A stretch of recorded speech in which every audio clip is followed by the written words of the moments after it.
और press video में आपका हार्दिक स्वागत है। सभी केंद्रीय कर्मचारी राज्य कर्मचारियों पेंशनर्स के लिए बड़ी खुशखबरी। न्यूनतम वेतन और पेंशन में सितंबर से बढ़ोतरी पर फैसले को लेकर बड़ी खबर। वही 8वां वेतन आयोग को लेकर भी बड़ी खबर आई है। साथ ही आपको वीडियो में कर्मचारियों से जुड़ी और भी महत्वपूर्ण खबरें देखने को मिलेगी, तो बने रहे दोस्तों वीडियो को लास्ट तक और जानिए कर्मचारियों पेंशन से जुड़ी महत्वपूर्ण खबरों को। दोस्तों वीडियो पर आपकी तरफ से ज़्यादा लाइक मिलना चाहिए, क्योंकि हम आप तक बड़ी मेहनत करके आप तक हर छोटी से छोटी व बड़ी से बड़ी खबरें पहुंचाने का काम करते हैं। दोस्तों कर्मचारी संबंधित खबरों को जानने से पहले आज के कोरोना वायरस के आंकड़ों को जानना भी आप सभी के लिए बहुत ही जरूरी है। देश में 9 लाख के पार कोरोना के मामले, 24 घंटे में 17,988 लोग हुए ठीक। यहाँ आपको बता दें कि भारत में कोरोना वायरस से स्वस्थ होने वाले मरीजों की संख्या लगातार बढ़ रही है। बीते 24 घंटों के दौरान 17,988 मरीज ठीक हुए हैं। हालांकि इस दौरान 28,498 नए मामले भी सामने आए हैं। देश में कोरोना संक्रमितों की संख्या 9 लाख के पार पहुँच गई है। इसमें से अब तक 5,53,000 से ज्यादा मरीज पूरी तरह से ठीक हो चुके हैं। वही सक्रिय मामलों में स्वस्थ होने वाले मरीजों की संख्या 2,59,894 हो गई है। स्वस्थ हुए मरीजों की दर बढ़कर 63.02% हो गई है। केंद्रीय स्वास्थ्य मंत्रालय के आंकड़ों के अनुसार पिछले 24 घंटों के दौरान कोरोना वायरस के 28,498 नए मामले सामने आए हैं, जबकि 553 लोगों की मौत हुई है। देश में कोरोना वायरस के कुल मामलों की संख्या बढ़कर 9,06,752 हो गई है। इसमें से 3,11,565 एक्टिव मामले हैं, जबकि 5,71,460 लोग स्वस्थ होकर अपने घर जा चुके हैं।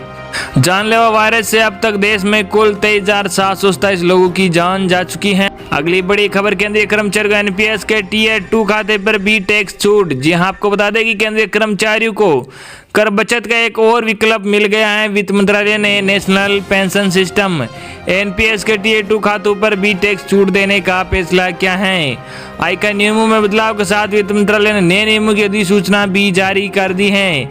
अधिसूचना के मुताबिक ऐसे केंद्रीय कर्मचारी जो एनपीएस के टियर 2 खाते में पैसे जमा करते हैं वह आयकर अधिनियम की धारा 80C के तहत सालाना 1,50,000 रुपये टैक्स छूट का दावा कर सकते हैं।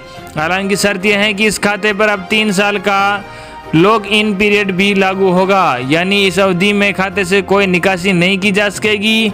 अभी तक टियर 2 खाता सामान्य बचत खाते की तरह होता है, जिसमें से खाता धारक जब चाहे धन निकासी कर सकता है। निजी क्षेत्र के कर्मचारियों को इस सुविधा का फिलहाल कोई लाभ नहीं मिलेगा। उनके खातों पर लॉक इन पीरियड भी लागू नहीं होगा और न ही टैक्स छूट मिलेगी। नए नियम तत्काल प्रभाव से लागू हो चुके हैं। रिटर्न पर देना होगा टैक्स। टियर 2 खाते में निवेश पर तो टैक्स छूट का लाभ मिलेगा, लेकिन इस पर मिलने वाले रिटर्न आयकर की श्रेणी में आएगा। इस पर निवेशक के टैक्स स्लैब के तहत कर की गणना की जाएगी। मामले से जुड़े एक अधिकारी ने बताया कि अब केंद्रीय कर्मचारियों को अपने फंड की अधिकतम राशि मनचाही जगह निवेश करने की आज़ादी मिलेगी। ये राशि अलग अलग फंड मैनेजर को दी जा सकती है। डेट फंड में 80% और इक्विटी में 20% निवेश की सुविधा मिलेगी। कर्मचारी चाहे तो 3 साल की लॉक इन अवधि बीतने के बाद खाते को जारी रखे या उसे बंद भी कर सकता है। यह शर्त भी होगी शामिल। जी हाँ, आपको बता दें कि केंद्रीय कर्मचारियों ने अगर किसी टियर 2 खाते में पहले साल 1,000 रुपये और अगले 2 साल तक 250 रुपये जमा करते हैं तो इस खाते को किसी और के नाम ट्रांसफर नहीं किया जा सकेगा। बिना टियर 1 के नहीं खुलेगा टियर 2 खाता। दरअसल एनपीएस में 2 तरह के खाते खोलने की सहूलियत मिलती है। इसमें से टियर 1 खाता पेंशन सुविधा के लिए होता है, जिसमें जमा की गई रकम निकालने पर कई तरह के प्रतिबंध लगे हैं। इस खाते में जमा और निकासी दोनों पर ही टैक्स छूट मिलती है। दूसरा टियर 2 खाता है, जो अभी तक सामान्य बचत खाते की तरह काम करता है। इसमें जमा राशि को निवेशक जब चाहे निकाल सकते हैं। टियर 2 खाता खोलने के लिए टियर 1 खाता होना जरूरी है। अगली बड़ी खबर, वेतन में शामिल इन 10 विकल्पों पर बचा सकते हैं टैक्स। कर का बोझ घटने से होगा टेक होम सैलरी में इजाफा। जी हाँ, अगर आप नौकरी पेशा हैं तो आपको मिलने वाली सैलरी में कई ऐसे विकल्प भत्ते शामिल होते हैं जो टैक्स बोझ घटाने में मददगार होते हैं। इनमें से कुछ विकल्पों पर पूरा टैक्स देना होता है, जबकि 10 ऐसे विकल्प हैं जो टैक्स छूट के दायरे में आते हैं। बैंक बाजार से मिली जानकारी के अनुसार वही स्ट्रक्चर वही हैं जो खर्चे पूरे करने के साथ कुछ पैसे भी छोड़े। ऐसे में हर नौकरी पेशा को ध्यान देना चाहिए कि वह कंपनी से मिलने वाली सुविधाओं का लाभ उठा रहा है या नहीं। नंबर 1, ईपीएफ कर्मचारी प्रोविडेंट फंड। कर्मचारी बेसिक सैलरी एवं भत्ते का 12% ईपीएफ में निवेश होता है। इतनी ही राशि कंपनी भी निवेश करती है। कर्मचारी के हिस्से के योगदान पर छूट मिलती है जो 1,50,000 रुपये तक होती हैं। Number 2, LTA leave travel allowance. कर्मचारी देश में कहीं भी परिवार संग घूम सके, इसलिए कंपनियां लीव ट्रेवल भत्ता देती हैं जिस पर छूट मिलती है। ट्रेन, हवाई जहाज, पब्लिक ट्रांसपोर्ट में स्पर पर छूट मिलती है। 4 कैलेंडर वर्ष में 2 बार स्पर पर ही ये लाभ मिलता है। Number 3, HRA house rent allowance. वेतन का ये हिस्सा कर्मचारी को मकान किराया भुगतान पर मिलता है। इस पर छूट के लिए जरूरी है कि यह कर्मचारी के वेतन का हिस्सा हो। Number 4, car maintenance allowance. Car खर्च पर भी इंबर्समेंट क्लेम, ऑफिस के कुछ खास काम व कई निजी काम के लिए छूट मिलती हैं। Number 5, children education allowance. बच्चों की फीस के लिए कंपनी सालाना 1,200 रुपये, महीने का 100 रुपये बता देती हैं। इसके अलावा 80C के तहत ट्यूशन फीस पर भी टैक्स छूट है। Number 6, food coupon. ऑफिस में खाने पीने की कंपनियां फूड कूपन देती हैं। सालाना 26,400 रुपये तक छूट मिलती है।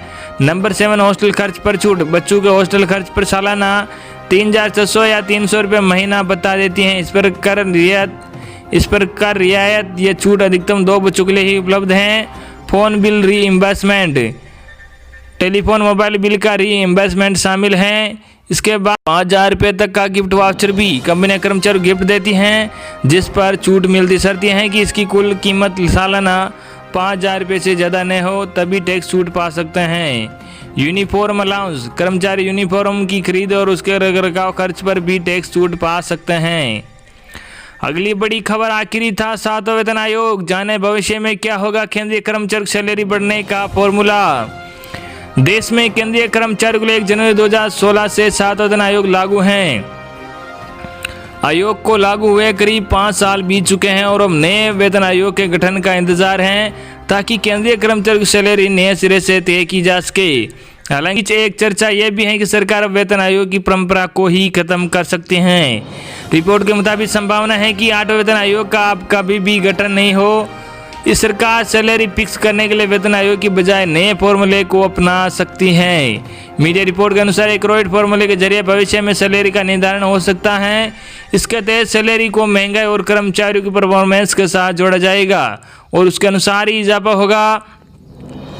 दरअसल ये फॉर्मूला वोलेस रूडेल ओक्राइड ने दिया था। उनका कहना था कि आम आदमी के लिए भोजन और कपड़ा बेसिक जरूरतें हैं और इनकी कीमत में इजाफे के अनुसार ही कर्मचारी सैलरी में इजाफा किया जाना चाहिए। यही नहीं, 7वें वेतन आयोग का नेतृत्व करने वाले जस्टिस A.K. माथुर ने भी कहा था कि सरकार को कर्मचारी सैलरी की हर साल समीक्षा करनी चाहिए। 7वें वेतन आयोग की अपनी सिफारिशों में जस्टिस माथुर ने कहा था कि हमने पे स्ट्रक्चर को एक रोड फॉर्मूले के तहत तय करने की कोशिश की है जिसमें लिविंग कॉस्ट को भी ध्यान में रखा गया है। उन्होंने कहा था कि हमने इस हिसाब से सैलरी फिक्स की है कि जीवन की जरूरतें आसानी से पूरी की जा सके। 7वें वेतन आयोग के तहत केंद्र सरकार ने कर्मचारी न्यूनतम सैलरी को 7,000 रुपये से बढ़ाकर 18,000 रुपये तक करने का फैसला किया था। जस्टिस माथुर ने अपने सभी सिफारिश में कहा था कि सरकार को प्राइस इंडेक्स के मुताबिक हर साल केंद्रीय कर्मचारी वेतन की समीक्षा करनी चाहिए। हालांकि अब तक केंद्र सरकार की ओर से आधिकारिक तौर पर कुछ भी नहीं कहा गया है, लेकिन 8वें वेतन आयोग के गठन को लेकर भी किसी तरह की चर्चा नहीं है। अगली बड़ी खबर, 50 करोड़ कर्मचारियों को मिलेगा न्यूनतम वेतन। जी हां, 50 करोड़ कर्मचारियों को बड़ी राहत देने में मोदी सरकार से तय होगा न्यूनतम वेतन। जी हां, 50 करोड़ कर्मचारियों को बड़ी राहत देने में मोदी सरकार से तय होगा न्यूनतम वेतन। श्रम कानूनों में संशोधन को लेकर सरकार के खिलाफ बनती धारणा और राजनीतिक हमलों के मद्देनजर अब केंद्र सरकार ने कामगारों के न्यूनतम वेतन निर्धारित करने के लिए अधिक प्रभावी कानून लाने की तैयारी शुरू की है। सरकार द्वारा draft code on wage central rules के लिए गजेटेड नोटिफिकेशन जारी किया है। इससे पूरे देश के 50 करोड़ कर्मचारी श्रमिकों को लाभ हो सकता है। सरकार द्वारा मंगलवार को ही यह गजेटेड नोटिफिकेशन जारी किया गया है। तो ये थी आपके लिए आज की बड़ी और बेहद ही महत्वपूर्ण खबर। आई होप कि आपको आज की हमारी जानकारी पसंद आई होगी। धन्यवाद।